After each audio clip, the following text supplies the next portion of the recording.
Salut à tous. Alors aujourd'hui, on se retrouve en Suède et je vais vous montrer ce qu'on appelle un Easy LC. Donc c'est un avion de combat et donc il s'est écrasé là il y a plus de 70 ans. Et en fait, ça va même faire 80 ans le 29 octobre 2024. Pour être exact, il s'est écrasé suite à des tirs anti-aériens au-dessus du nord de la Norvège. Et j'ai donc choisi de partager avec vous ce lieu insolite et je vais vous expliquer aussi l'histoire de cet avion.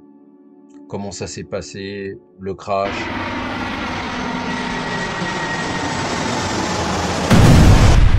Allez, on y va. Ce qu'il y a de bien, c'est que les chemins de randonnée ici en Suède, ils sont tous comme ça. Bon, ils sont pas tous comme ça, mais il y a quand même certaines zones marécageuses et donc c'est assez pratique pour avancer vite et éviter de marcher dans la boue. Après, il y a quand même un peu de route à faire pour arriver jusqu'à l'avion, donc on va accélérer un peu le pas.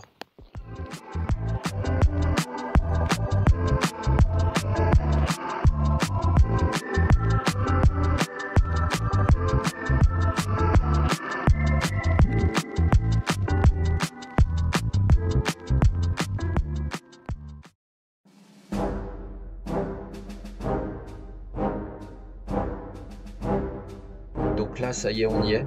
Et là, je me trouve, je pense, sur la partie fuselage de l'avion. Toutes les parties de l'avion sont d'ailleurs dispersées. L'aileron, le compensateur de profondeur, l'anticollision, la gouverne de direction, le carénage moteur. Enfin, pratiquement tout, et ça, je vais vous expliquer pourquoi. Alors, tout d'abord, ce qu'il faut savoir, c'est que cet avion, donc ce bombardier Lancaster, connu sous le nom de NF 920, a été livré le 12 août 1944 à la RAF, la Royal Air Force, et au 617e escadron à Lossiemouth, en Écosse. Cet avion est donc d'origine britannique et a été fabriqué par Austin Motor Company à Longbridge, à Birmingham. Mais pourquoi toutes les pièces de cet avion sont-elles là éparpillées? Eh bien, c'est en partie à cause de l'accident de 1944, mais aussi car des soldats britanniques y sont retournés pour le démembrer, afin que les Allemands ne puissent pas l'utiliser. À noter que la queue de l'avion a été transportée au musée de l'armée de l'air suédoise, à Linköping, mais a ensuite été de retour sur le site en 1993. D'ailleurs, il s'agit exactement de la même année où l'épouse du pilote Daniel Carey, son fils, sa belle-fille et son petit-fils ont visité l'épave de l'avion. Cet avion a été ensuite baptisé KCE et l'équipage a baptisé l'avion Easy LC. L'équipage était composé des personnes suivantes. Donc nous avons le pilote Daniel Carey, un mécanicien, le navigateur, un bombardier, un opérateur sans fil et un mitrailleur. Pour ce qui est de son histoire, eh bien c'est le 29 octobre 1944 à 1h du matin que 37 avions du 6e et du 617e escadron ont démarré à Lossiemouth, donc en Écosse. Ils ont volé en formation au-dessus de la Suède pour protéger les massifs montagneux. Leur mission était de faire sauter le cuirassé allemand, le fameux Tirpitz, qui était ancré dans le fjord norvégien de Tromsø.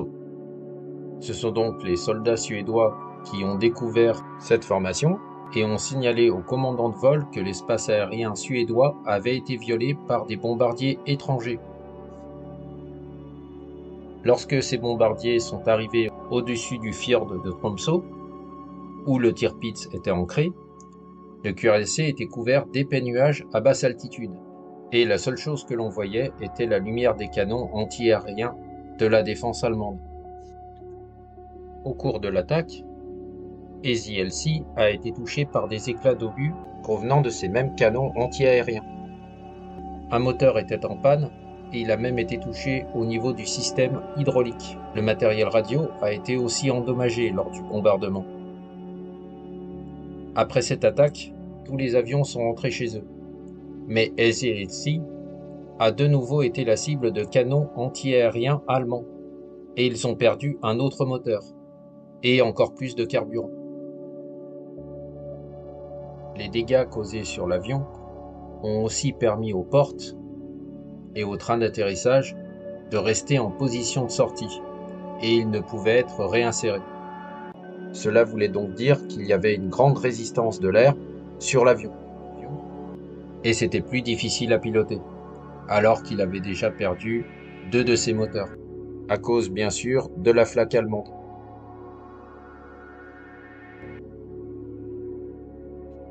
Comme je l'ai dit, la radio était également touchée et endommagée, et du coup le navigateur Arthur E. Young ne pouvait pas communiquer avec les autres Lancaster, ou même encore avec la base de Lozimuth.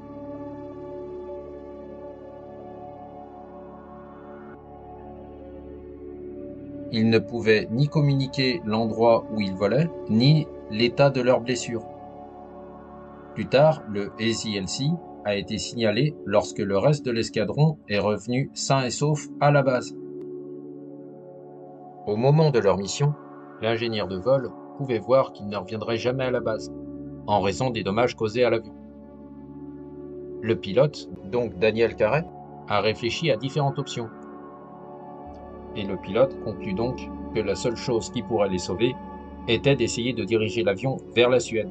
Et bien sûr, juste après une discussion avec son navigateur, Alexander, car heureusement pour eux, la Suède était un pays neutre à ce moment-là, ce qui les aiderait d'ailleurs à rentrer chez eux en Angleterre.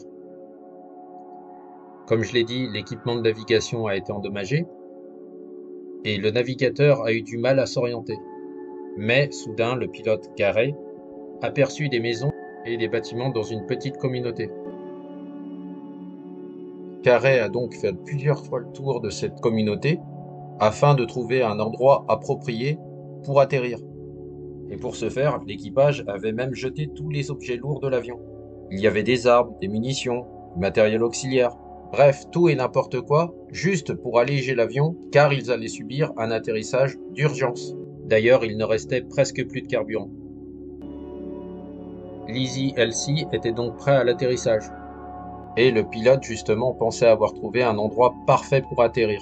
Ce qu'il ne savait pas, c'est que c'était une tourbière détrempée, et ce qui allait avoir son importance. Carey a donc ordonné à son équipage de prendre position à l'arrière de l'avion, car ils allaient subir un atterrissage d'urgence.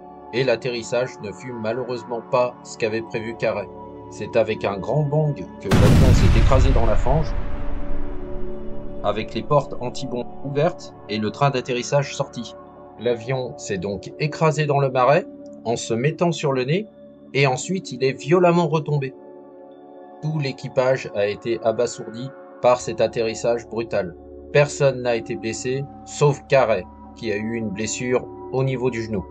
Et ils ont été bien reçus par l'armée suédoise, qui leur a offert des plats et des boissons chaudes.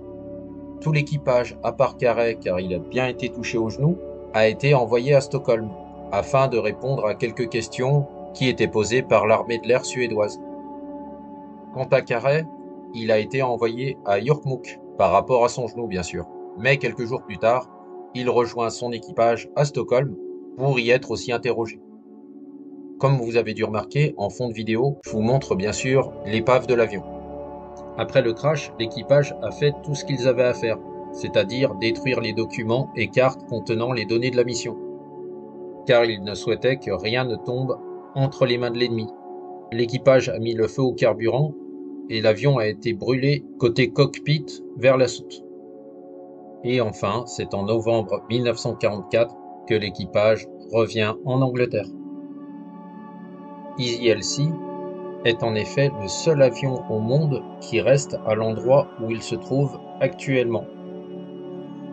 Tous les autres avions écrasés ont été ramenés en Angleterre. Je peux donc vous recommander ce lieu si vous êtes intéressé par l'aviation ou par l'histoire militaire, afin de découvrir ce morceau d'histoire qui restera sur ce marais. Pour vous parler un peu plus du pilote, donc Carey, il est malheureusement décédé dans un accident de la route en 1979 en Australie. Mais toutes ces histoires de la Seconde Guerre mondiale, son service dans la RAF et l'incident avec Easy LC ont donné envie de visiter cet endroit dont Carey parlait tant ainsi que son expérience suédoise. Voici un petit aparté, quelque chose en plus par rapport à cet avion. Et oui, c'est une petite visite d'une famille de reines, enfin de plusieurs reines, qui se sont rendues sur les lieux lorsque j'explorais cet avion.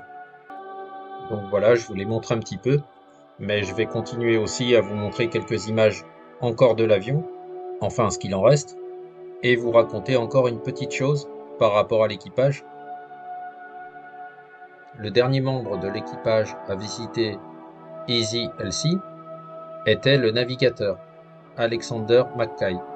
À l'âge de 80 ans, il reçut comme cadeau d'anniversaire de ses fils un voyage en Suède pour revenir et voir l'avion avec lequel il avait piloté vers la Suède. Cette visite a eu lieu le 26 juin 2002 et à cette même époque, il était encore le seul membre de l'équipage à être encore en vie. Malheureusement, il décède quelques années plus tard, à l'âge de 86 ans, un 1er août en 2008.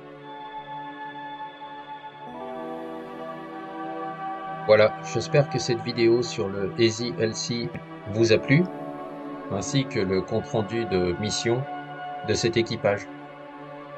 Il y a encore beaucoup plus à lire, et pour moi c'était qu'un résumé approximatif de ce qui s'est passé, mais je sais qu'il y a encore d'autres documents qui sont uniquement en suédois. À la base, j'étais allé en Scandinavie pour apprécier le soleil de minuit et tenter l'expérience. Donc j'ai mis aussi cette vidéo là, et voici un extrait.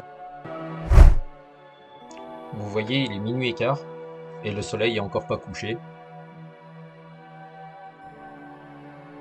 Là, le soleil a atteint l'horizon. Je vous expliquerai bien sûr ce phénomène qui s'appelle le soleil de minuit, où le soleil reste un long moment sur sa ligne d'horizon. Voilà, encore une fois, j'espère que ça vous a plu, et je vous dis à bientôt.